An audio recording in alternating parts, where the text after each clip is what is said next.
Welcome to Flipped Classroom. Today's lesson is on psychoanalysis criticism as part of literary theory. The origins of psychoanalytical criticism go back to Freud. It builds on Freudian theories of psychology, and it focuses on how our personalities are formed. Freud also looked at the best ways to treat dysfunctional behavior. Freud had a great influence on psychoanalytical criticism in literature.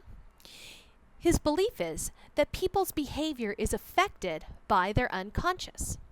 According to Lois Tyson, an expert in literary theory, she says, the notions that human beings are motivated, even driven by desires, fears, needs, and conflicts of which they are unaware, is one approach to analyzing literature. There's a connection between the unconscious and literature. Tyson also says, repression doesn't eliminate our painful experiences and emotions.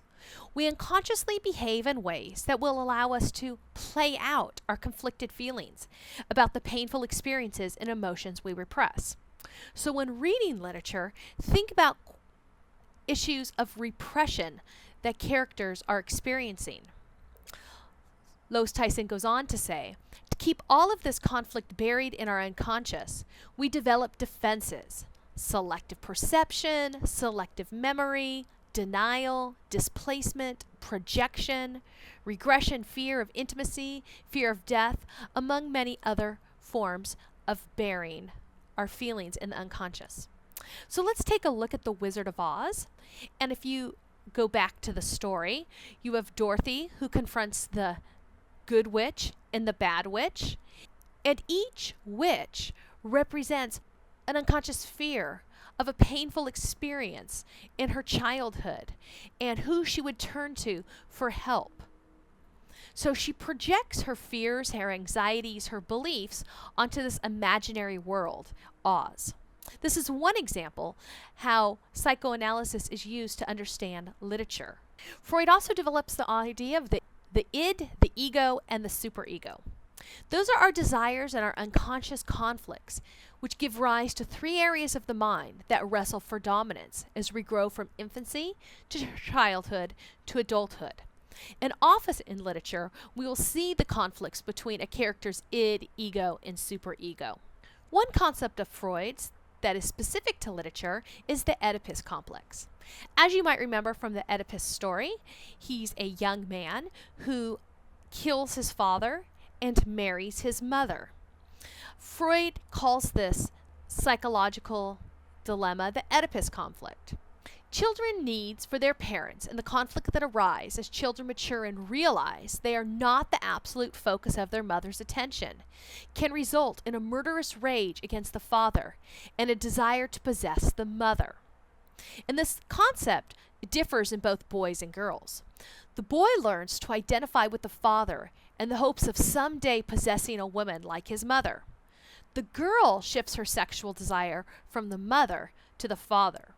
So take a close look when reading literature to see if any of these characters have the Oedipus complex that Freud names after the trilogy of Oedipus. Freud goes on to believe that it's inescapable that these elements of the mind influence all of our behaviors, even our dreams.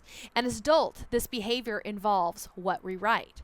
So sometimes it's not just the characters in the piece of literature that display the Oedipus complex. Sometimes it's the writer's own Oedipus complex that influences the writing.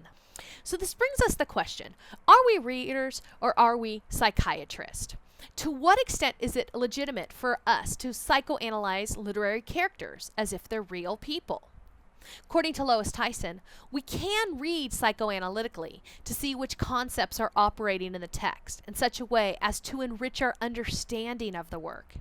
And if we plan to write a paper out of it, to yield a meaningful, coherent psychoanalytical interpretation. Some of the questions you would ask when analyzing literature from a psychoanalysis point of view: how do the operations of repression structure or inform the work? In other words, what unconscious motives are operating in the main character? What are the core issues? And how do these issues inform the understanding of the text? Might also look, are there any Oedipal dynamics or any other family dynamics at work? Are there patterns in adult life behavior that are linked to early life experiences in the family dynamics? And what do all these patterns of behavior reveal? Other questions may involve how can characters' behavior, narrative events, and or images be explained in terms of psychoanalytical concepts as a primary indicator of a psychological identity, or even the operations of the ego, id, and superego. Taking a look at characters, their fears, and maybe their fascinations with death. Maybe looking at a character's sexuality, which includes love and romance, as well as sexual behavior, as the primary indicator of a psychological identity, or the operations of the ego, id, and superego. This would be a great tool in analyzing Romeo and Juliet and looking at what motivates their behavior, what as their teens and young adults, what is superseding them, the ego, the id, or the superego. Other questions, such as what might a given interpretation of a literary work suggest about the psychological motive of the reader? So not only the writer behind the words, the characters in the text, but the actual reader. For example, in The Story of an Hour, we have Louise, who dies of happy shock or disappointment. Might depend actually on the reader's interpretation. Are there prominent words in the piece that could have different or hidden meanings? Could there be a subconscious reason for the author using these problem words? Other questions are, in what ways can we view a literary work as analogous to a dream?